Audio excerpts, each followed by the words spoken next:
Being mic'd up is so weird, but so cool at the same time. Hey dogs, doggies. What's up, lifters? Subscribe to my channel if you guys like anything lifting, CrossFit related.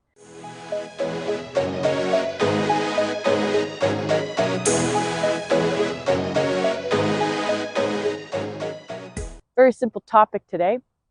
Strength vocabulary 101. What are some of these words? Hypertrophy, it's typically coupled with high volume. Hypertrophy is literally enlarging your muscle fibers of whatever muscle you guys are wanting trying to work to get bigger. So this is correlated to light to moderate weight, moderate to high volume. So that's what hypertrophy is. It's literally enlarging your muscle fibers. Look at a bodybuilder. Look at Mr. Olympian. What is a superset?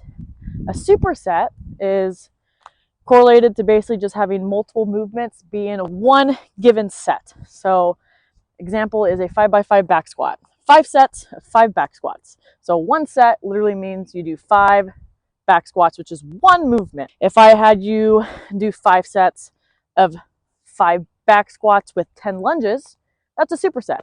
So one set would be correlated to doing some back squats and doing some lunges. That's all what a superset is.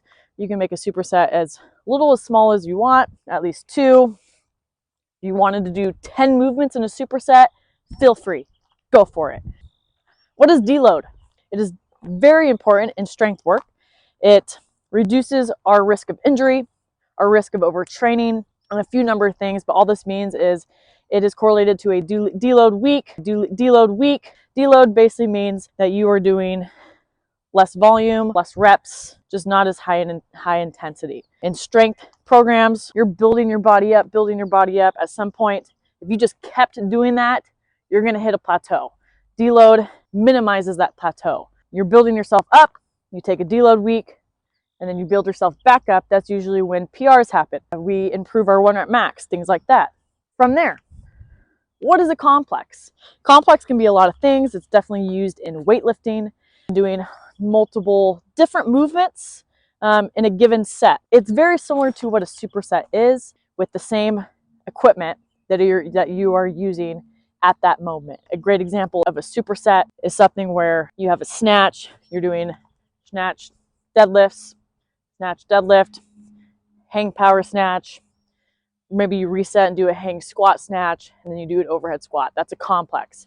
It's basically a superset, but with the same piece of gear that you're using at that movement. So in CrossFit, we sometimes do complexes where you do pull-ups into toe to bar, and then into bar muscle ups. That is a complex. The difference is supersets, you can do different pieces of gear. 5 pull-ups into 5 dumbbell rows, 2 different pieces of equipment. I wouldn't really consider that a complex. Drop set.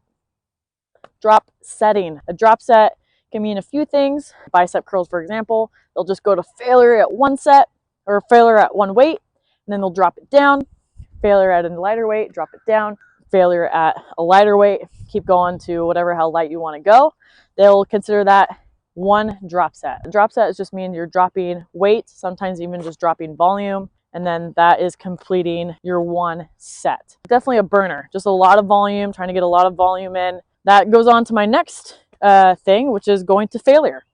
Some folks will use this as maybe as just their last set. Obviously, this will not be smart all the time. You shouldn't go to failure all the time. That can be correlated to obviously a higher risk of injury and overtraining. I typically think of it as going to failure when it comes to your technique. So not truly to failure.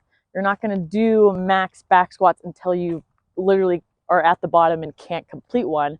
You're going to do max back squats until you notice like your knees are really caving in or you're leading up with your hips. I just think of to failure as technique wise, your technique starts breaking down, you are going to failure at that point. That would be a good, smart way to use the term and to actually go to failure. From there, progressive overload or overload. This is very common for people that are just starting strength, aka the actual starting strength program. But progressive overload is just a gradual increase of intensity, volume, reps sometimes. You'll start a 5x5 program, you'll do 5 sets of 5 reps of back squats at 150 pounds, and then you'll gradually, progressively overload that weight and just increase the weight every week. From there, we have accessory. What I mean by this is accessory work is typically your movements that you program or that you do, but they're not your primary lifts. I think of, powerlifting. Okay, so yes, you are trying to strengthen the big three: the bench, the deadlift, the back squat. So you're on bench day, okay? You're doing bench press. Then from there, you have your accessory work. Accessory position work or just strength work. That's not your primary lifts. It's your accessories that do ultimately help you strengthen your primary lifts. That is some strength vocabulary 101. These little kids want to go home. Ah! Attack! Attack! Attack! You little stinker. Hey, until next time.